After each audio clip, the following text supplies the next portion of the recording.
नमस्कार. रोखोकला आपलं स्वागत. प्रेक्षको, मी डॉक्टर उदय. माणसं जिवंत असताना जेवढी भयानक वाटतात त्यापेक्षा त्यांच्या कबरी अधिक स्फोटक बसतात. होय, मी बोलतोय तर हिजबुल मुजाहिदीन या दहशतवादी संघटनेच्या पोस्टर बॉय असलेल्या बुरहान वानी बद्दल. लष्करासोबत झालेल्या चकमकीत हिजबुलचा हा तरुण म्होरक्या ठार झाला. तेव्हापासून 8 जुलैपासून म्हणजे काश्मीरात हिंसक आंदोलनाचा भडका उडालाय. सलग 4 दिवस काश्मीर धुमसत आहे. हिंसाचारात आतापर्यंत मी तुमच्या समोर येईपर्यंत पोलिसांसह 23 जणांचे बळी गेले. काश्मीर खोऱ्यातला हा उद्रेक थंडावण्याचं नाव घेत नाहीये. 2013 मध्ये अफजल गुरुला जेव्हा फाशी दिलं होतं तेव्हा देखील जेवढा गदारोळ झाला नव्हता त्यापेक्षा अधिक गदारोळ आता उडालाय. बुरहान वानीच्या अंत्ययात्रेत हजारो लोक सहभागी झाले होते. एका दहशतवाद्याला एवढी सहानुभूती का मिळते? सहानुभूती काश्मीरच्या खोऱ्यात. शिक्षक आई वडिलांच्या पोटी जन्माला आलेला हा मुलगा, त्याला लाल किल्ल्यावर इस्लामचा झेंडा फडकवायचा होता. त्याच्या मृत्यूनंतर भारतामध्ये एक प्रतिक्रिया उमटली, तर भारताचाच अविभाज्य भाग असलेल्या काश्मीरमध्ये नेमकी विरोधी प्रतिक्रिया का बरं उमटली? बुरहानचं कृत्य दहशतवादी होतं असं भारतीयांना वाटतंय. त्याचवेळी त्याचा चेहरा काश्मीरमधल्या नव्या अशांततेचा केंद्रबिंदू बनलाय. एकाच देशात अशा वेगवेगळ्या प्रतिक्रिया उमटतायत. याला दुर्दैव नाही तर दुसरं काय म्हणायचं?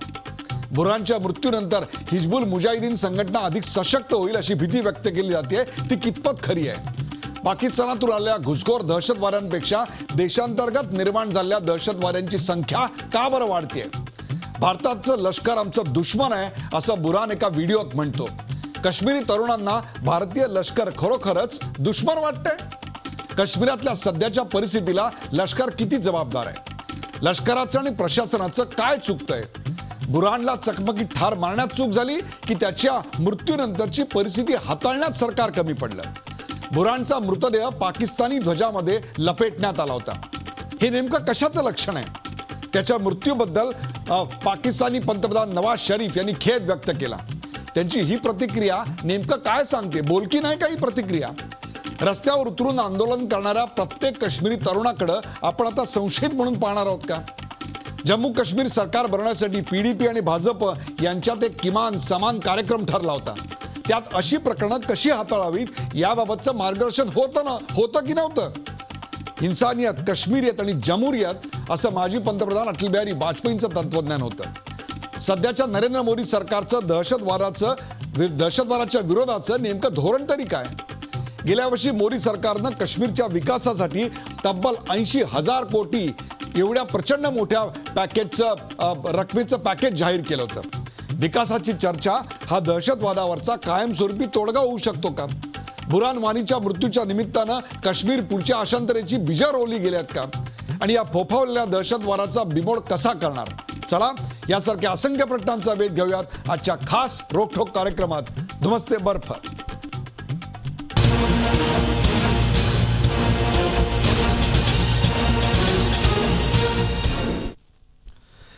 धुमसते बर्फ. सुरुवातीला पाहूया या विषयावरचा एक खास रिपोर्ट.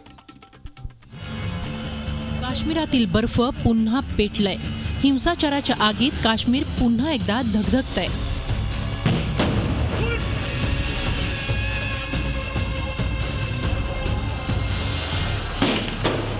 हिजबुल मुजाहिदीन या दहशतवादी संघटनेचा पोस्टर बॉय बुरहान वानी शुक्रवारी चकमकीत मारला गेला. तेव्हापासून फुटीरतावाद्यांनी बंद पुकारला असून पोलीस ठाण्यांवर आणि पोलिसांवर सशस्त्र हल्ले, लष्करावर दगडफेक, पुलवामा वायुदल विमानतळ पेटवण्याचा प्रयत्न, पाकिस्तानी ध्वज फडकवण्याचे प्रकार, संतप्त जमावाला पांगवण्यासाठी गोळीबार आणि संचारबंदी यामुळे परिस्थिती तणावग्रस्त बनली आहे. त्यामुळे भारताच्या या नंदनवनातलं जनजीवन फार विस्कळीत झालंय. दरम्यान राजधानी दिल्लीत केंद्रीय गृहमंत्री राजनाथ सिंह यांनी काश्मीरमधील परिस्थितीचा आढावा घेतला. काँग्रेस अध्यक्ष सोनिया गांधी आणि जम्मू काश्मीरचे माजी मुख्यमंत्री ओमर अब्दुल्ला यांच्याशी चर्चा करून त्यांना विश्वासात घेण्याचा प्रयत्न त्यांनी केला. राष्ट्रीय सुरक्षेच्या मुद्द्यावर तडजोड होऊ शकत नाही असं वक्तव्य सोनिया गांधींनी या चर्चेनंतर केलं. तर काश्मीरमधली परिस्थिती निवळण्यासाठी केंद्राकडून सर्वतोपरी मदत देण्याचं आश्वासन गृहमंत्र्यांनी मुख्यमंत्री मेहबूबा मुफ्ती यांना दिलंय. सीआरपीएफच्या आणखी 800 जवानांना तिथं तैनात करण्यात आलंय. दुसरीकडे काश्मीर बनून पुन्हा एकदा राजकारण पेटलंय. दहशतवादी बुरहान वानीच्या मृत्यूबद्दल पाकिस्तानी पंतप्रधान नवाज शरीफ यांनी दुःख व्यक्त केलंय. तर पाकिस्ताननं भारताच्या अंतर्गत बाबींमध्ये नाक खुपसू नये असा टोला केंद्रीय मंत्री किरण रिजिजू यांनी लगावलाय. जो वहाँ के कश्मीरियों के साथ जो बदसलूकी किया जा रहा है पाकिस्तान के आर्मी के और पाकिस्तान के सुरक्षा बलों के वजह से जो नुकसान हो रहा है, वहाँ के ह्यूमन राइट्स वायलेशन हो रहा है, उस पर पाकिस्तान को ध्यान करना चाहिए. यहाँ हमारा हिंदुस्तान जो है बहुत ही एक डेमोक्रेटिक कंट्री है और हमारे देश में जो कुछ भी हो रहा है उसमें पाकिस्तान को कुछ कहने का हक नहीं है. 1990 मध्ये दहशतवाद्यांच्या उद्रेकामुळे काश्मीर खोरं पेटलं होतं.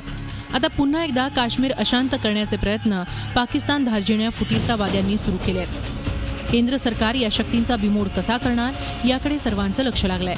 Bureau report, Zee media, Mumbai. नमस्ते काश्मीर या विषयावरचा हा रिपोर्ट आपण पाहिलात आणि त्याची चर्चा करण्यासाठी आपण आमंत्रित केलेले आपल्या सोबत आहेत सारंग गोसावी.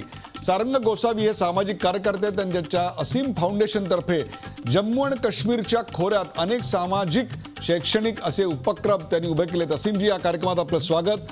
आपल्या बरोबर आहेत निवृत्त लेफ्टनंट जनरल विनायक गोपाळ पाटणकर. विनायक पाटणकर आपल्या सोबत आहेत. विनायकजी, आपलं या कार्यक्रमात स्वागत.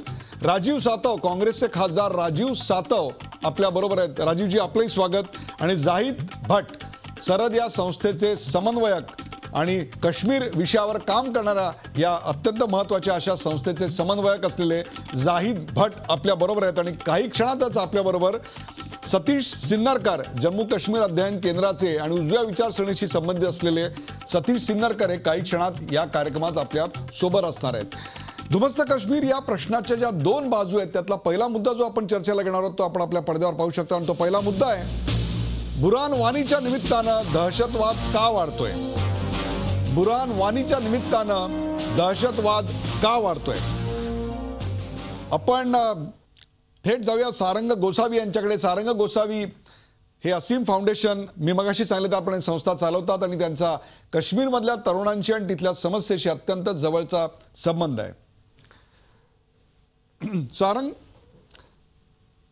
बुरहान वानी याच्या मृत्यूनंतर भारताचा भाग असलेल्या काश्मीरमध्ये एक प्रतिक्रिया उमटताना मला दिसते आणि जम्मू काश्मीर वगळून उर्वरित भारतामध्ये मला वेगळी प्रतिक्रिया दिसते.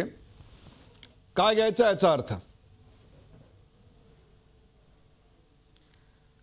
बुरहान वानीच्या मृत्यूनंतर काश्मीर खोऱ्यातून जी प्रतिक्रिया आली आहे ती खूप अपेक्षित अशी प्रतिक्रिया आहे.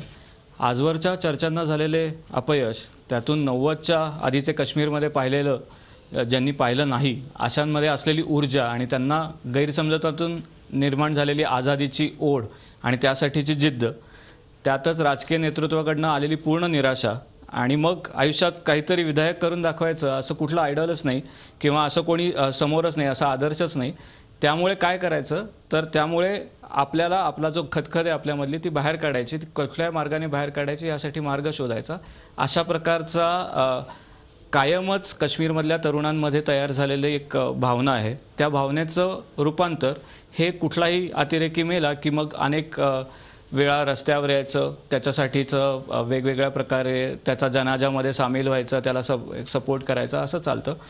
त्याचवेळी दुसरं असं लक्षात घेऊ की 90च्या दशकात शस्त्राचा मार्ग ज्यांनी स्वीकारला होता आणि मग त्यांना कळलं होतं की यातून काही अचीव होत नाही म्हणून ते पुन्हा जे शांततेकडे आले होते, अशा पिढीचा पुन्हा एक आता निराशा आली आहे की आपण काहीच हासिल केलं नाही.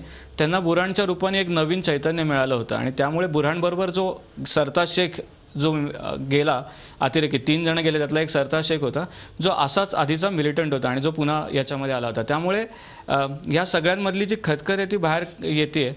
मुख्य प्रश्न म्हणजे त्यामुळे हे काय रस्त्यावरती येणं, विरोधकांनी सेपरेटिस्टनी त्याच्यापुढे त्यांच्या निखाऱ्यामध्ये हवा घालणं, हे सगळं खूप अपेक्षित असं आहे. फक्त याला आपण कसं नियंत्रित करतो हे खूप महत्त्वाचं. आपण त्याची चर्चा करणार. जाहिद भट आपल्या बरोबर आहेत. सारंग, मी येतो तुमच्याकडे. आपण याच्यावर नियंत्रण कसं मिळवायचं याची चर्चा करणार आहोत. त्या राजीव सातव यांच्याकडे मी जाणार आहे. परंतु एक प्रश्न जाहिद भट यांच्यासाठी. जाहिद, बुरहान वानी आणि त्याची कौटुंबिक पार्श्वभूमी जर आपण पाहिली तर वडील शिक्षक, आई डबल ग्रॅज्युएट टी शिक्षक, एक उच्च विद्या विभूषित आणि ज्याला एक सुस्थिरीत खातं पितं घर असं म्हणू, अशा घरातला एक तरुण शस्त्र हातात घेतो आणि जवळपास 100हून अधिक खुंखार असे अतिरेकी रिक्रूट करतो, तैनात करतो आपल्या हिजबुल मुजाहिदीनसाठी. बुरहान वानी हा काश्मीरी तरुणाईचा आजचा पोस्टर बॉय म्हणता येईल का? आणि मग अशा मुलांनी शस्त्र का हातात घेतली आहेत?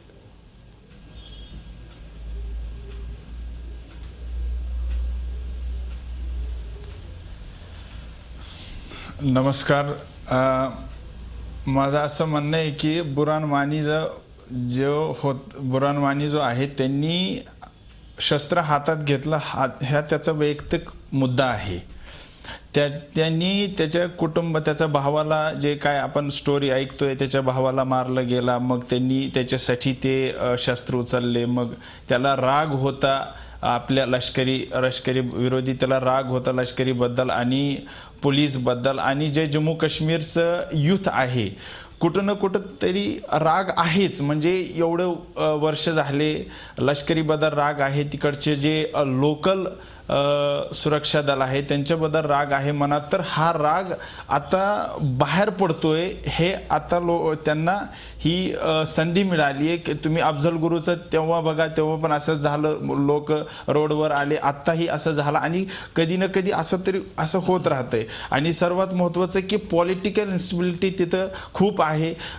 सरकारांनी जे मुद्दे मांडले होते ते अजून काही त्यांनी पूर्ण केले नाही, त्यांना वेळ लागतोय. आणि बाळ आल्यानंतर जे काही लोकांना म्हणजे युथला, आमच्यासारखे युथला खास कर म्हणून जे त्रास होतोय, जे त्यांना आज एवढं शिक्षक मिळून पण ते घरी बसलेलात, तर हे एक राग आहे मनात की जे आपण आता BJPची सरकार आली तर काय अपेक्षा होती मोदी साहेबांकडनं की काहीतरी वेगळं होईल काश्मीरमध्ये किंवा काहीतरी वेगळे अपॉर्च्युनिटीज भेटणार, पण असं काही झालं नाही अजून.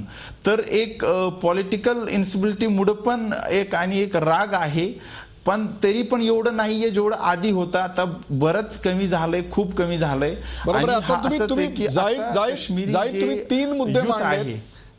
तीन मुद्दे मांडले. त्यातला पहिला जो मुद्दा होता तो अफजल गुरुच्या वेळी देखील गर्दी झाली होती असं जे तुम्ही म्हणलात, हाच प्रश्न घेऊन जातोय मी विनायक पाटणकर यांच्याकडे. विनायक पाटणकर, 2013च्या मध्यावर जेव्हा अफजल गुरुला फाशी देण्यात आली तेव्हा अफजल गुरुच्या फाशीनंतर जम्मू काश्मीरमधला जो उद्रेक होता आणि आताचा उद्रेक आहे याच्यामध्ये माझ्या माहितीप्रमाणे प्रचंड मोठा फरक आहे. त्यावेळी इतकी प्रचंड मोठी प्रतिक्रिया आली नव्हती. आत्ता मात्र एक फार मोठ्या उद्रेकाला आपण सामोरे जाताना दिसतोय. आज 4 दिवस झाले जम्मू काश्मीर बंद आहे. हजारो पर्यटक अडकलेले आहेत, 100हून अधिक जखमी आहेत, 23 लोकांचा बळी गेलेला आहे. अजून किती दिवस हे चालू राहील माहिती नाही. अमरनाथ यात्रा स्थगित करण्यात आलेली आहे. मला सांगा, अफजल गुरुच्या वेळी नाही त्याहीपेक्षा इतकी प्रचंड मोठी प्रतिक्रिया बुरहान वानीसाठी येते. लष्कराने इतक्या प्रचंड मोठ्या प्रमाणात अत्याचार केलेत.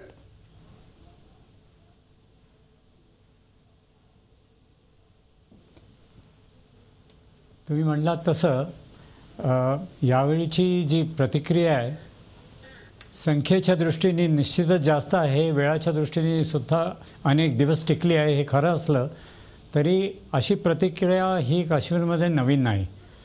केव्हाही अशा प्रकारचा अशी जेव्हा घटना होते आणि तेव्हा एखादा दहशतवादी मारला जातो तर त्याच्या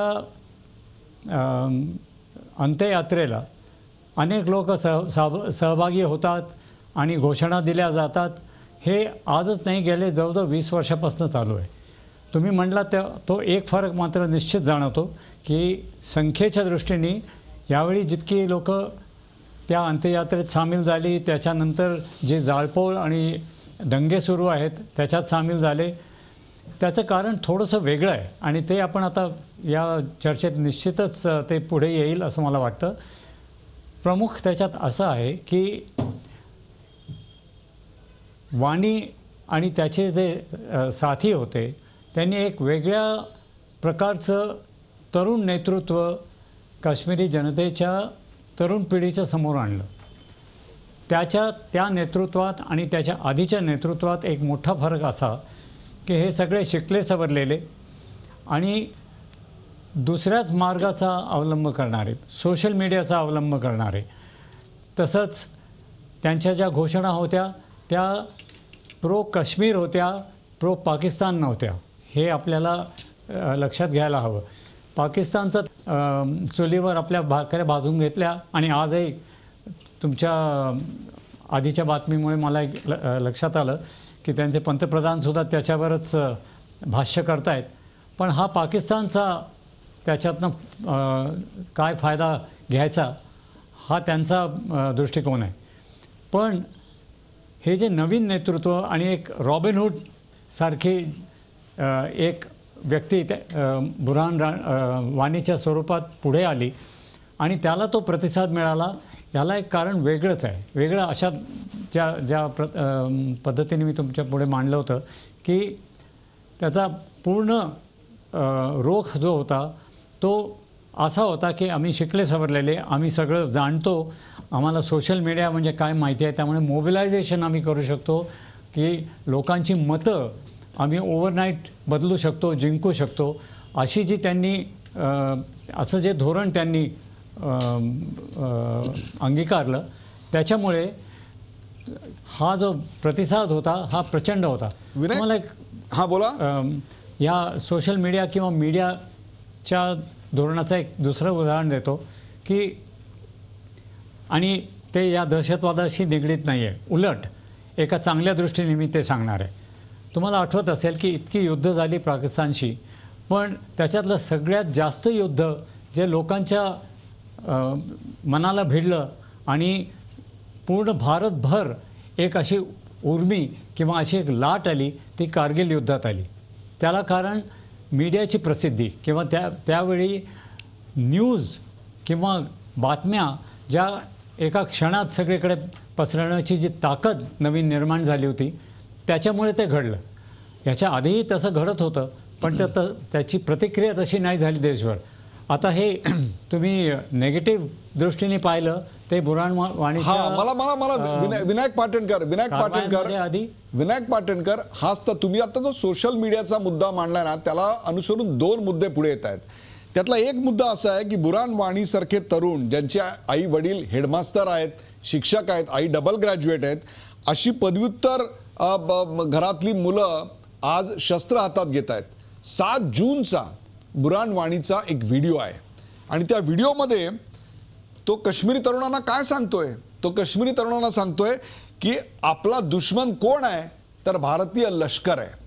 मला सांगा, लष्करांनी कुठेतरी आपल्या हडेलप्पी धोरणांनी अत्याचाराची परिसीमा गाठली, कुठेतरी सरकारचं धोरण त्याला कारणीभूत होतं, कुठेतरी अशा प्रकारची दडपशाही आम्ही इतक्या जोरात केली की त्याच्यामुळे ही कोंडलेली जी एक वाफ आहे ती जोरदार बाहेर पडते. आता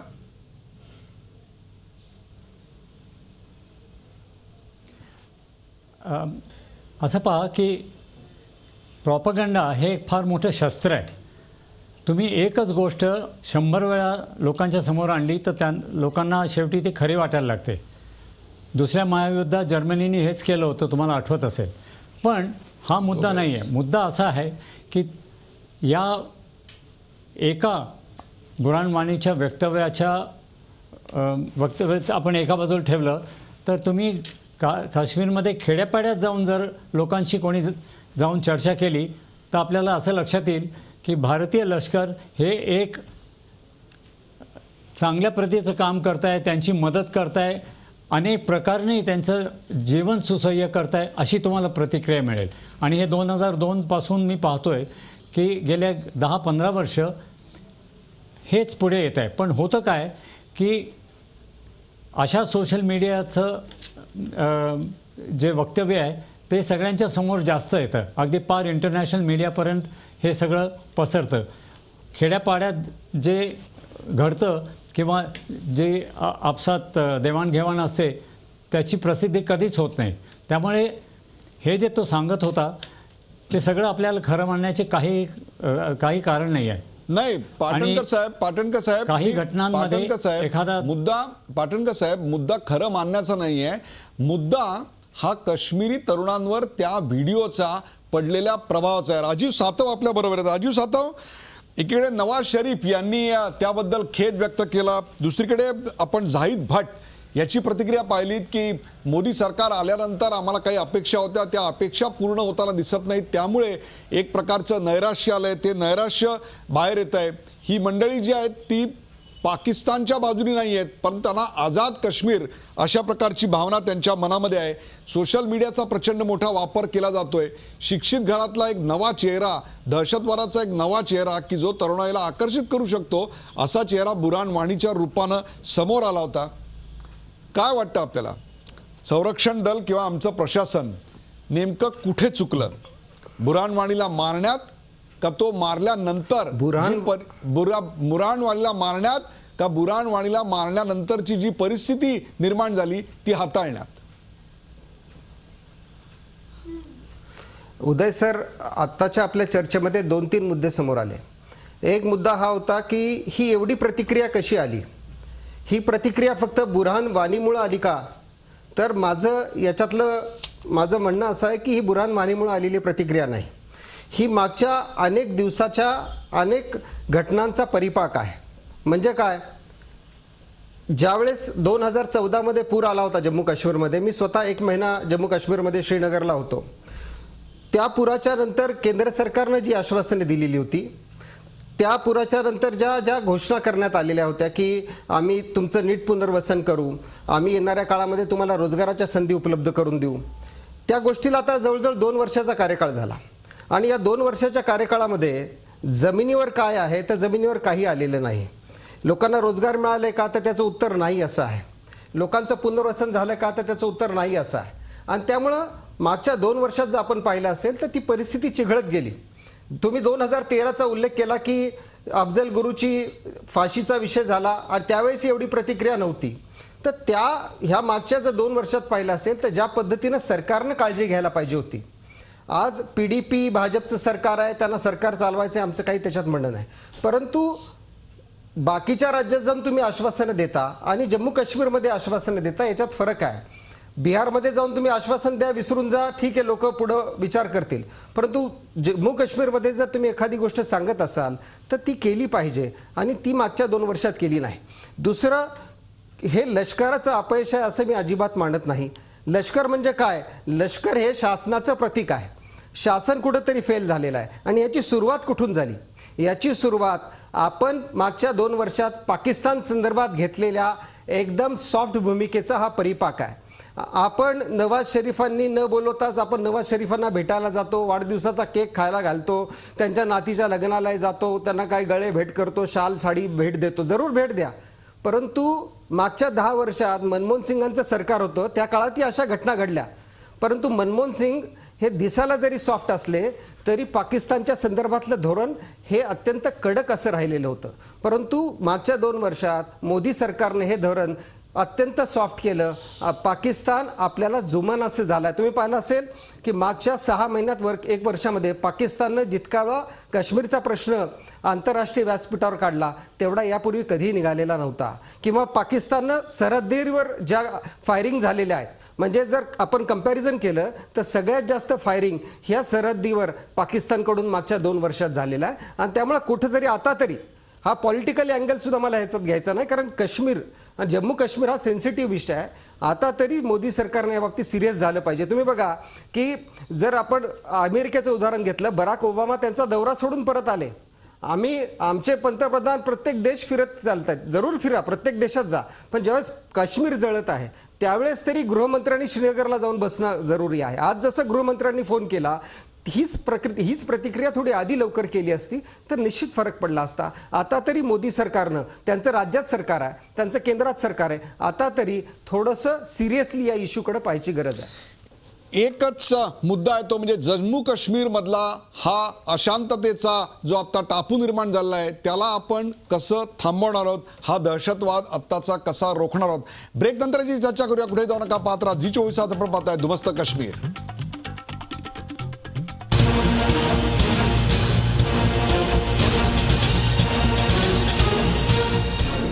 उद्ध्वस्त काश्मीर या विषयाची आपण चर्चा करतो. आपल्यासोबत असीम फाउंडेशनचे सारंग गोसावी, लेफ्टनंट कर्नल विनायक गोपाळ पाटणकर, राजीव सातव, काँग्रेसचे खासदार जाहीद भट, समन्वयक सरहद संस्था काश्मीरमध्ये काम करणारी, आणि त्याचबरोबर आता आपल्याबरोबर सामील होत आहेत ते सतीश सिन्नरकर. सतीश सिन्नरकर हे जम्मू काश्मीर अध्ययन केंद्राचे सदस्य आहेत. त्यांचंही या कार्यक्रमात स्वागत. जो दुसरा मुद्दा आपण चर्चेला घेणार आहोत तो मुद्दा आपण आपल्या टीव्हीच्या पडद्यावर पाहू शकता, आणि तो मुद्दा आहे जम्मू काश्मीरमधला दहशतवाद रोखणार कसा. जम्मू काश्मीरमधला दहशतवाद रोखणार कसा. सतीश सिन्नरकर, आपल्या माहितीसाठी जी पहिल्या भागामध्ये चर्चा झाली त्या भागामध्ये अफजल गुरुच्या वेळेला जेवढी गर्दी झालेली नव्हती, त्याच्या अंत्ययात्रेनंतर जेवढी प्रतिक्रिया उमटली नव्हती, त्यापेक्षा अत्यंत मोठी प्रतिक्रिया आत्ता काश्मीर व्हॅलीमध्ये आली. ती नेमकी का आली तर काश्मीरी तरुण एका उच्च शिक्षित अशा कुटुंबातल्या एका दहशतवादी बनलेल्या तरुणाकडे आकर्षित का होत आहेत. सोशल मीडियाचा होणारा वापर आणि त्याच्यापेक्षा अत्यंत महत्त्वाचं म्हणजे त्याच्या आकर्षणातून आत्ता निर्माण झालेला एक महत्त्वाचा प्रश्न जो घेऊन आता जाहीद भटकडे जातोय. जाहीद भट, जिवंत असताना तो जेवढा भयानक होता त्यापेक्षा त्याचं थडगं किंवा त्याची कबर अधिक भयानक वाटते का जाहीद?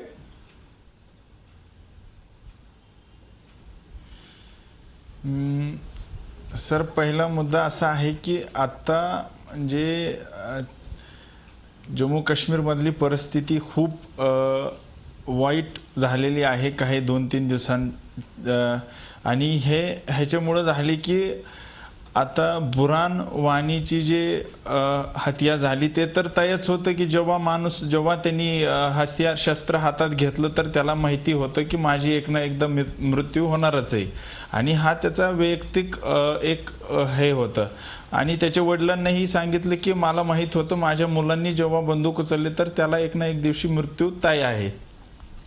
तर माझं असं म्हणणं आहे की ह्यांनी जे आपल्या काश्मीरी तरुणांवर प्रभाव पडत आहे आणि ह्यांनी जे काश्मीरी तरुण बाहेर आलेत तर गेल्या काही वर्षापासून कमी झालंय.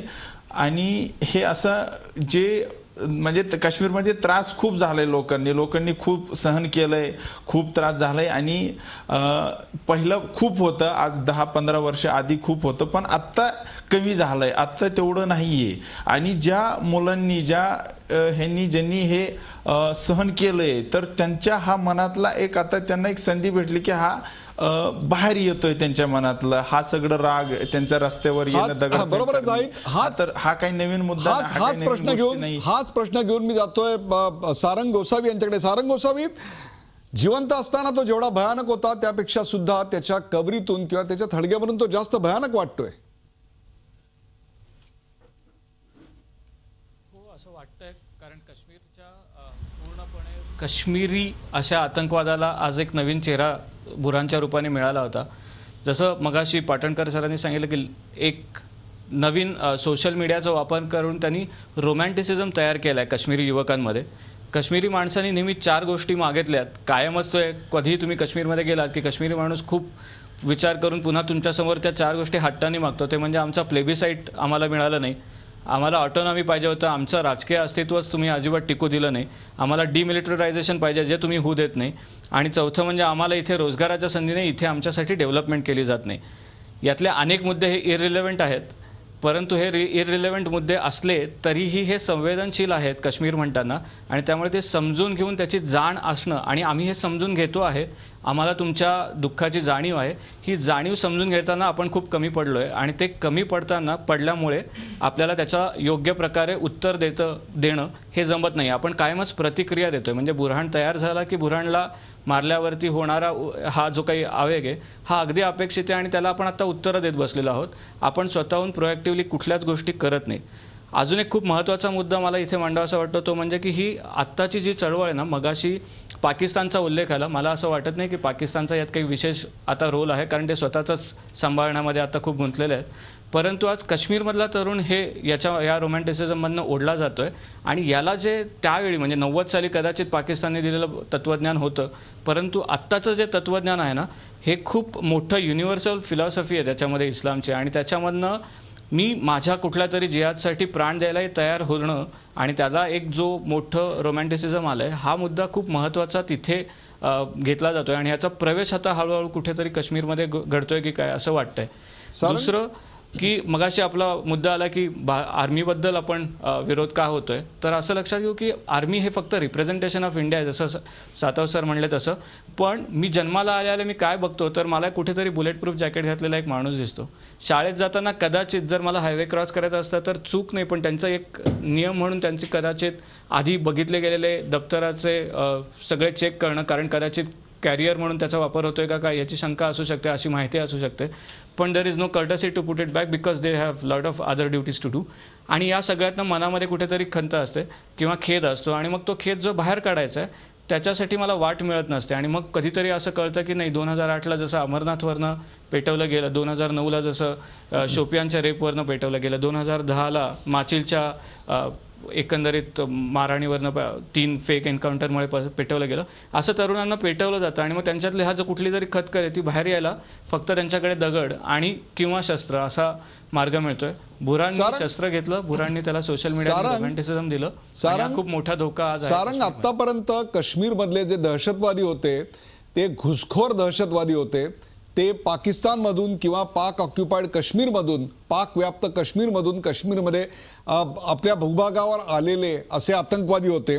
परंतु आत्ता एक रिपोर्ट माझ्याकडे, त्या रिपोर्टनुसार जे 142 आत्ता दहशतवादी खूप ॲक्टिव्ह आहेत असं म्हटलं जातं, त्याच्यापैकी जवळपास 88 हे आत्ता स्थानिक आहेत आणि बाकीचे घुसखोर आहेत.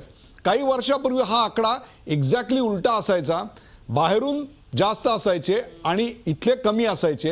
हे चित्र आत्ता जे बदललेलं आहे ते बुराणसारख्या सोशल मीडियावर अत्यंत पॉप्युलर असणाऱ्या मुलांमुळे बदललं गेलं. निश्चित फक्त ते कारण नाही, मात्र कारण 2008 पासूनच आहे. त्याच्यानंतर 2013ला अफजल गुरुची झालेली फाशी आहे, 2014-15 मध्ये झालेल्या निवडणुका आहेत. निवडणुकांनंतर सरकारला पुन्हा एकत्र येऊन काही करता न आल्याचं अकर्तेपण आहे. आणि त्याच्याच बरोबरीने ओव्हरऑल काश्मीरमधल्या युवकापर्यंत पोचण्याची संवेदनशीलता दाखवण्याचं उर्वरित भारताकडनं अतिशय कमी पडलेलं असं आपले प्रयत्न आहेत. या सगळ्याचं फलित म्हणून ते आहे. काश्मीरमधला तरुण हा खरंच याच्याकडे जातो. म्हणजे जर तुम्ही 89च्या सालीचं पण हे केलं तर 89 ते 92 कदाचित JKLF खूप ॲक्टिव्ह होतं आणि ते आझादीसाठी लढत होतं. त्याच्यानंतर हिजबुल मुजाहिदीन आलं आणि हिजबुल मुजाहिदीननी प्रो पाकिस्तान असं काही केलं 92 ते 94. त्याच्यानंतर JKLF, HM, मग जैश ए मोहम्मद अशा वेगवेगळ्या संघटना त्याच्यामध्ये ॲक्टिव्ह झाल्या आणि प्रत्येकाची वेगळी विचारसरणी आणि मग त्यातून अंतर्गत पण वादविवाद तयार झाले होते. पण हे सगळं करून पुन्हा कुठेतरी आपण नॉर्मल्सीकडे आणण्याचा प्रयत्न 2008 पर्यंत होत होता. म्हणजे 2002 पासून तो चालू झाला, 2008 पर्यंत हळूहळू आपण परत येत होतो. पण हे होऊच द्यायचं नाही. आणि हे जर झालं तर ज्यांच्या पोळ्या भासतायत त्यांना भासता येणार नाहीत. त्यामुळे म्हणजे आत्ताचं जर उदाहरण बघितलं तर हे सगळं कुठे घडतंय असा अभ्यास केला तर हे सगळं साऊथ काश्मीरमध्ये घडतंय. साऊथ काश्मीरमध्ये म्हणजे नॉर्थ काश्मीर आत्ता शांत आहे, श्रीनगरमधले अनेक भाग शांत आहेत, बडगाम शांत आहे. पण हे सगळेजण कुठेतरी आत्ताच तिथे पोटनिवडणूक झाली आहे, त्यामुळे ह्यालाच कुठेतरी राजकारण आहे, याला कुठेतरी सेपरेटिझम कायमच, याला कुठेतरी स्थानिक राजकारण जरी जबाबदार असलं तरी सतीश सिन्नरकर जे PDP बरोबर तुमचं सरकार त्या ठिकाणी आलं, त्या सरकारने एक जॉईंट कॉमन प्रोग्राम दिला होता. त्या जॉईंट कॉमन प्रोग्राममध्ये काही गोष्टी आश्वासित करण्यात आलेल्या होत्या. 80,000 कोटीचं पॅकेज तिथल्या स्टेडियममधून जाहीर करण्यात आलं होतं. आता या कार्यक्रमात आपण सहभागी होण्यापूर्वी जाहीद भट यांनी एक खंत बोलून दाखवली. ती म्हणजे या निवडणुकीच्या वेळेला जी आश्वासनं दिलेली होती, पुराच्या वेळेला जी तबाही माचलेली होती, त्या तबाहीनंतर काश्मीर सावरलं जाईल, आम्हाला इथं रोजगार मिळेल, आम्हाला इकडं अभ्युदयाच्या संधी मिळतील असं वाटलेलं होतं, इथलं लष्कर दूर केलं जाईल असं वाटलं होतं. परंतु काहीही परिस्थिती बदलली नाही, किंबहुना परिस्थिती आणखीन बिकट झाली. हा राजकारणाशी निगडीत नसलेल्या लोकांनी नोंदवलेला निष्कर्ष आहे. तर राजकारणाशी निगडीत असलेल्या राजीव सातव यांनी स्पष्ट भूमिका घेतली, ती म्हणजे पाकिस्तानबद्दल हे सरकार अतिशय सॉफ्ट किंवा हळुवार बनलं. एकीकडे पाकिस्तानच्या वरून होणाऱ्या गोळीबारांच्या संख्येत आम्ही वाढ झालेली पाहिली, तर आम्ही एकमेकांच्या तोंडात भरवल्या जाणाऱ्या केकची संख्या देखील पाहिली. परंतु याच्यानी काश्मीरमधल्या अशा प्रकारच्या समस्यांना आपण एक प्रकारे खतपाणीच घालत होतो की काय, अशी शंका त्यांना येऊ लागली आहे. आपलं काय निरीक्षण आहे?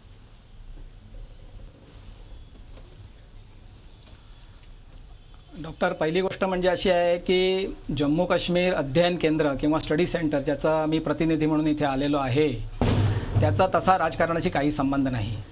ज्या सरकारबद्दल तुम्ही बोलता आहात त्या सरकारला येऊन आता किती दिवस झाले आहेत, त्यांना स्थिरस्थावर व्हायला सुद्धा वेळ मिळालेला नाही आहे. आणि ताबडतोब तुम्ही विचारताय की त्यांनी हे जे पॅकेज जाहीर केलं, त्या पॅकेज जाहीर केल्यानंतर ते अंमलात आणण्यासाठी त्यांना काही वेळ तर मिळाला पाहिजे. आणि ही जी आजची जी घटना घडलेली आहे 8 तारखेची, ती काही अशी अचानक त्याच्यामुळे घडलेली आहे असं कसं म्हणता येईल की ते पॅकेज झालं नाही म्हणून ही घटना घडली आहे, असा तर काही त्याचा अन्वयार्थ लावता येणार नाही. आज मला असं वाटतं की जी जम्मू काश्मीरमधला हा एक छोटासा भाग आहे, 2 किंवा 3 जिल्ह्यांचा भाग आहे. बाकी पूर्ण भागामध्ये शांतता आहे. बाकी पूर्ण भागामध्ये 2/3 भागामध्ये भारताबद्दल चांगलं मत आहे. या 2-3 जिल्ह्यांमध्ये जे काम चालू आहे त्याच्या मागे 30-40 वर्षांचा मोठा इतिहास आहे. अनेक त्याच्यामध्ये आंतरराष्ट्रीय घडामोडी झालेल्या आहेत.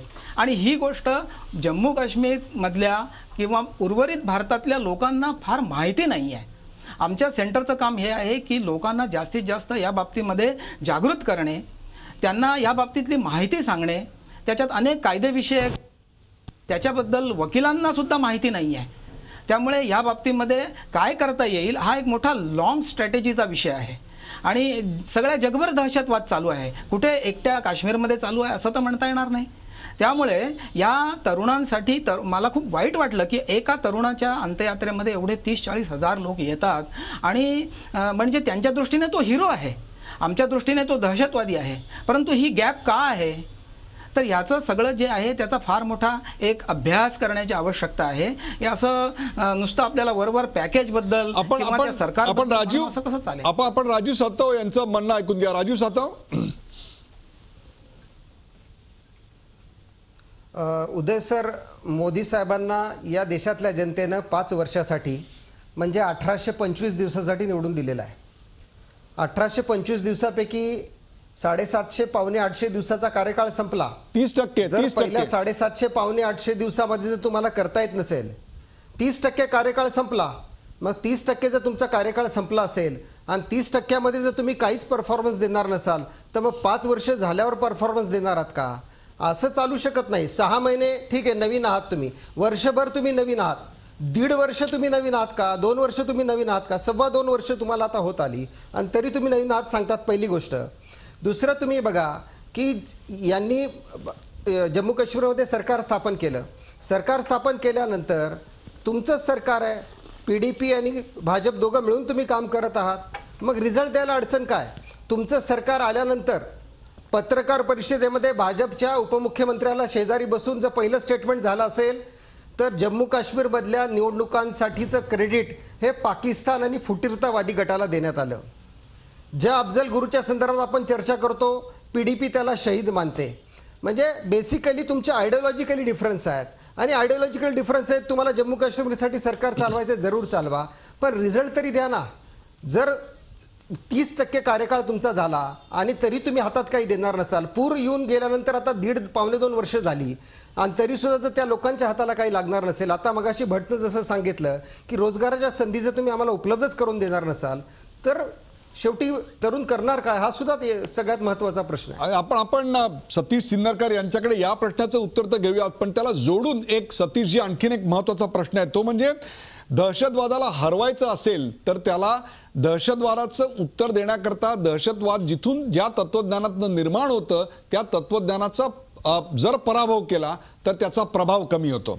आज हिजबुल मुजाहिदीन याच्यावर जर कोणाचा प्रभाव असेल, याच्यावर ह्याची जी विचारसरणी जी आहे ती पाकिस्तानमधल्या जमाते इस्लामीची आहे. या जमाते इस्लामीचा जो प्रभाव आहे हिजबुल मुजाहिदीनच्या तरुणांवर आणि त्याच्यातून जो एक दहशतवाद निर्माण होतोय आणि बुरहान वाणी आहे त्याचंच एक उदाहरण आहे. एकूणच या सरकारनी जमाते इस्लाम सारख्या या जहाल विचार पसरवणाऱ्याच मूलतः गोष्टींवर काही आळा करण्याकरता करावं लागेल. एकीकडे विकासाचा मार्ग अधिक प्रशस्त व्हायची गरज आहे, कारण 2 वर्ष पुराला झाली, अजून लोकांच्या काही हाताला लागलेलं नाही असं जाहीद भट स्वतः सांगतायत.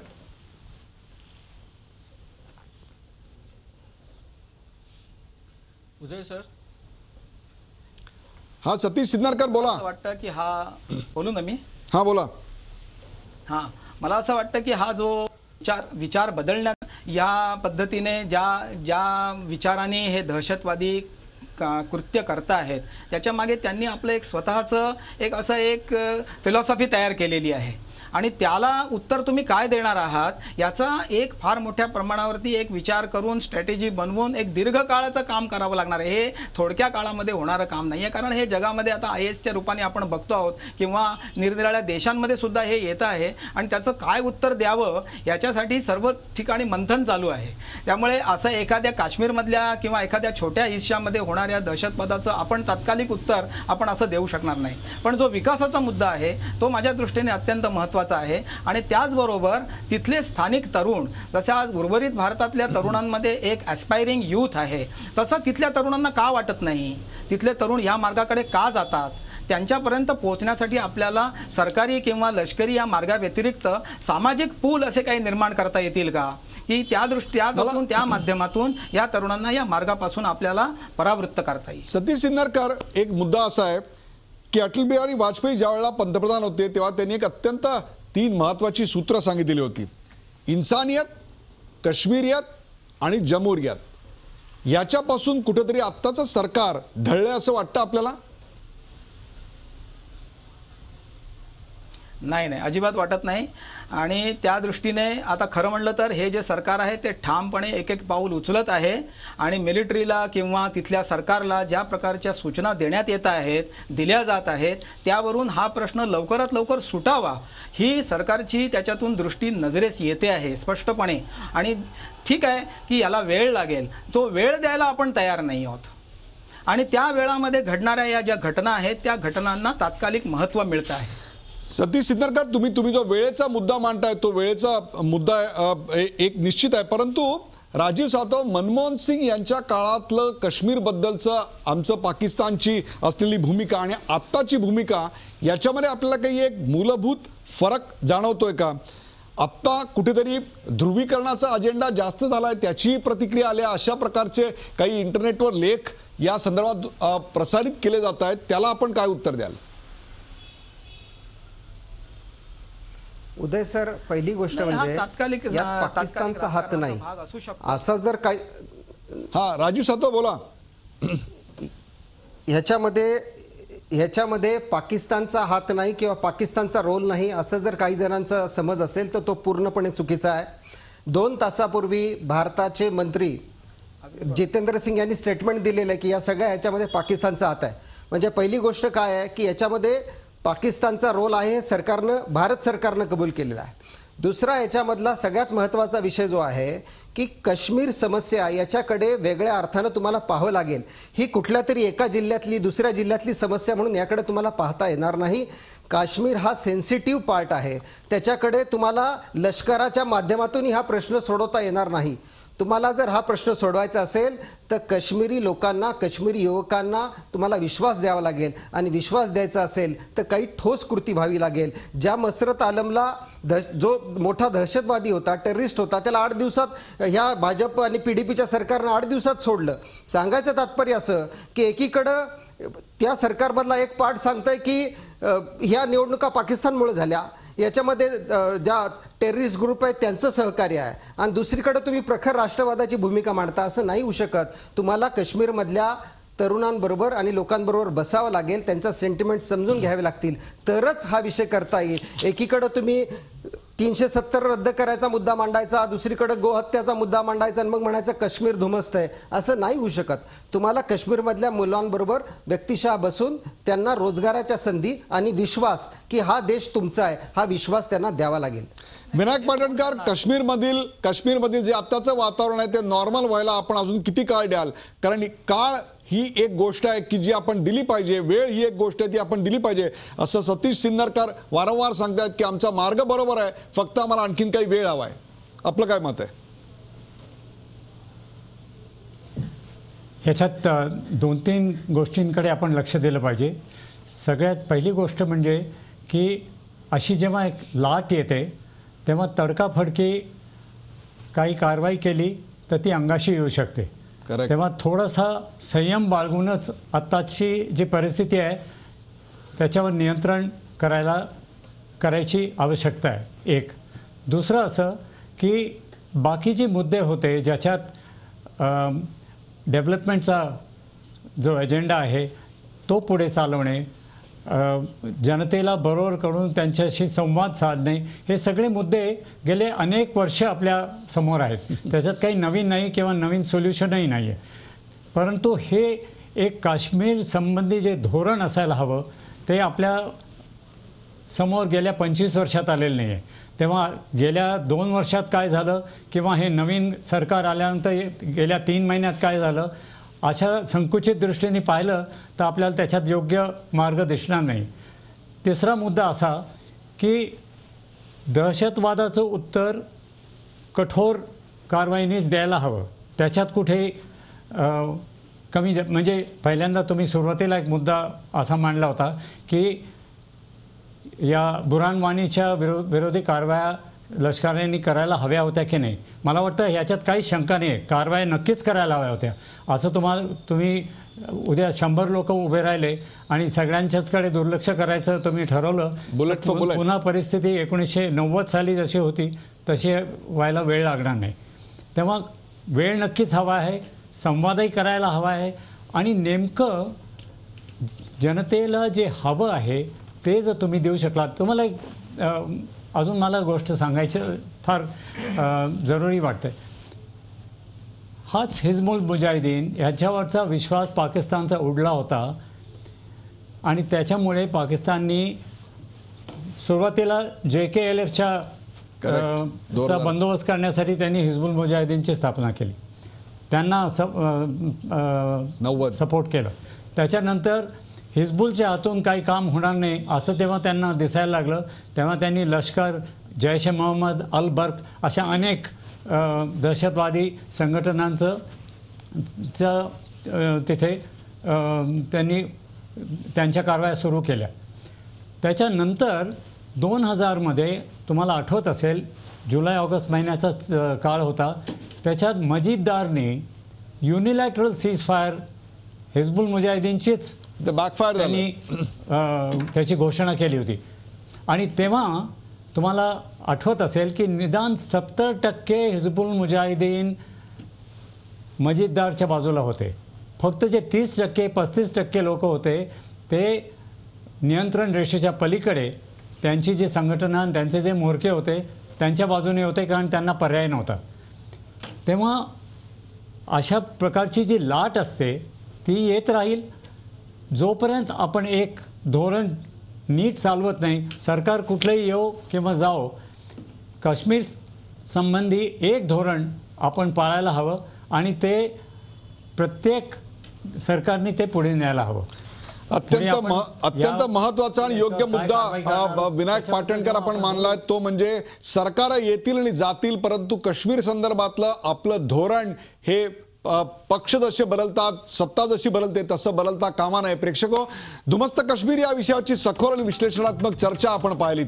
बुरहान वानीच्या मृत्यूनंतर काश्मीरात उमटलेली प्रतिक्रिया अपेक्षित होती. काश्मीरी तरुणांच्या मनातली खतखत या निमित्तानं बाहेर पडली असं विश्लेषण सारंग गोसावी यांनी मांडलं. काश्मीरी तरुणांमध्ये भारतीय लष्कराबद्दल प्रचंड राग आहे, त्यामुळे हिंसाचार उसळला असं जाहीद भट यांनी मांडणी केली. तर बुरहान वानीसारखे सुशिक्षित दहशतवादी सोशल मीडियाचा वापर करून दहशतवाद पसरवतायत. तो प्रो काश्मीर आहे, प्रो पाकिस्तानी नाही. तरी पाकिस्तान या काय म्हणू आपण ज्याला तापत्या तव्यावर पोळी भाजून घेत आहे, याकडे विनायक पाटणकर यांनी लक्ष वेधलं. ही केवळ बुरहानच्या मृत्यू नंतरची प्रतिक्रिया नाही, तर गेल्या 2 वर्षातल्या अनेक राजकीय घटनांचा परिपाक आहे. 2014च्या महापुरानंतर पुनर्वसनाचं, तरुणांना नोकरी देण्याचं आश्वासन मोदी सरकारनं दिलं होतं, पण त्यामध्ये सरकार अपयशी ठरलं, त्यामुळे परिस्थिती चिघळत गेली. मनमोहन सिंग सरकारनं पाकिस्तान विरोधात कडक धोरण अवलंबलं होतं, तर मोदी सरकारनं पाकिस्तानबद्दल जी सॉफ्ट भूमिका घेतली त्याचा परिणाम आहे असा मुद्दा राजीव सातव यांनी मांडला. तर सतीश सिन्नरकर यांनी मात्र हा मुद्दा थेट अमान्य केला. मोदी सरकारला अजून थोडा वेळ द्यायला हवा. इतक्या कमी कालावधीत काश्मीरसारखी ही प्रदीर्घ चालणारी प्रक्रिया आपल्याला सोडवता येणार नाही. काश्मीरातच नव्हे तर जगभरात दहशतवाद फोफावलाय, याकडे देखील त्यांनी लक्ष वेधलं. सर्वात महत्त्वाचा मुद्दा जो विनायक पाटणकर यांनी शेवटी मांडला आणि तो म्हणजे सरकार येतील आणि जातील, काश्मीर प्रश्नावर सातत्यपूर्ण असं धोरण असण्याची गरज आहे. प्रेक्षको, ध्यान माणसाचं सर्वात शेवटचं अस्त्र कुठलं असतं माहितीये? हिंसाचार. आणि त्याचवेळी बळाचा वापर हा देखील हिंसाचारावरचा अंतिम आणि जालिम उपाय नसतो. काश्मीरमधल्या माथी भडकलेल्या तरुणाईंना अत्यंत निर्दयीपणे आणि काही वेळा अत्यंत कठोरपणे वागणाऱ्या भारतीय लष्करानेही याचा विचार करायला हवा. लोकशाहीमध्ये प्रत्येक नागरिकाला अत्यंत शांततापूर्ण जीवन जगण्याचा अधिकार असतो, पण काश्मीरी जनता जन्मापासून मृत्यूपर्यंत हा मूलभूत हक्कच गमावून बसल्यासारखी वाटते. एकीकडे फुटीरतावादी, दहशतवादी आणि दुसरीकडे भारतीय लष्कर अशा कात्रीत आत्ता भारतीय जनता तिकडे राहते. मनमोहन सिंग सरकारच्या काळात निदान संवाद प्रक्रिया अस्तित्वात होती, पण नरेंद्र मोदी सरकारच्या काळात काश्मीर आणि दिल्ली यांच्यामधला संवाद कमी झालाय का असा विचार देखील इथं मांडण्यात आला. ही शांततेची चर्चेची प्रक्रिया पुन्हा एकदा सुरू व्हायला हवी. नवे बुरहान वानी हातात बंदुका घेणार नाहीत आणि राजकीय सामाजिक प्रश्नांची उत्तरं रायफलीच्या गोळ्यांनी शोधणार नाहीत. याकरता एक प्रदीर्घ अशा प्रवासाला सुरुवात करायची गरज आहे. या चर्चेत सहभागी झाल्याबद्दल सर्व मान्यवरांचे आभार. ताज्या बातम्यांसाठी पाहत राहा झी24 तास. रहा एक पाऊल पुढे.